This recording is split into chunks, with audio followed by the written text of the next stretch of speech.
Another, less provocative option would be resuming the periodic, but still infrequent, passages by other U.S. Navy ships through the strait, the last of which was in July 2017. The Pentagon declined comment on any potential future operations, and it was unclear how soon a passage might take place.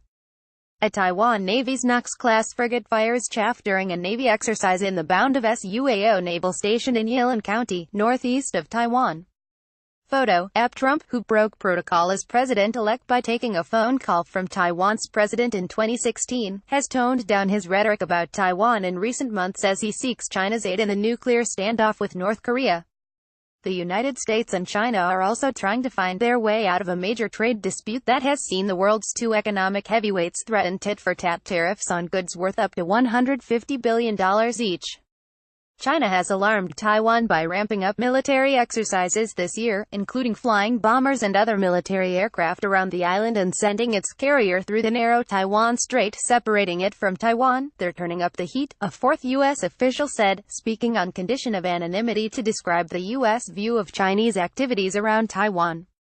Xi Jinping center talks to sailors on board the Haikou Navy destroyer during his inspection of the Guangzhou Military Theater of Operations of the People's Liberation Army in Guangzhou, China. Photo, Separately, it now appears unlikely the United States will send top officials to a June 12 dedication ceremony for the new American Institute in Taiwan, America's de facto embassy in Taiwan. Washington does not have formal ties with Taipei.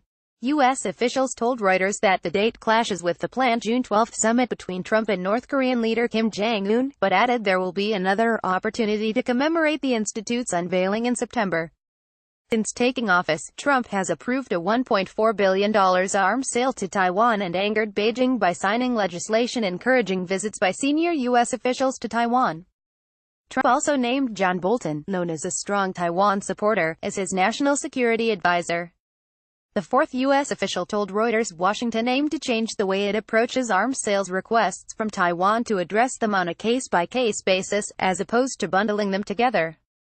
Rupert Hammond Chambers at the U.S.-Taiwan Business Council Trade Association said moving away from bundling, a practice in place for a decade, would be better for Taipei's defense needs, treating it more like a regular security partner. We get into difficulty when we treat Taiwan differently, which opens the door for the politicization of the arms sales process, Hammond Chambers said. Military experts say the balance of power between Taiwan and China has shifted decisively in China's favor in recent years, and China could easily overwhelm the island unless U.S. forces came quickly to Taiwan's aid.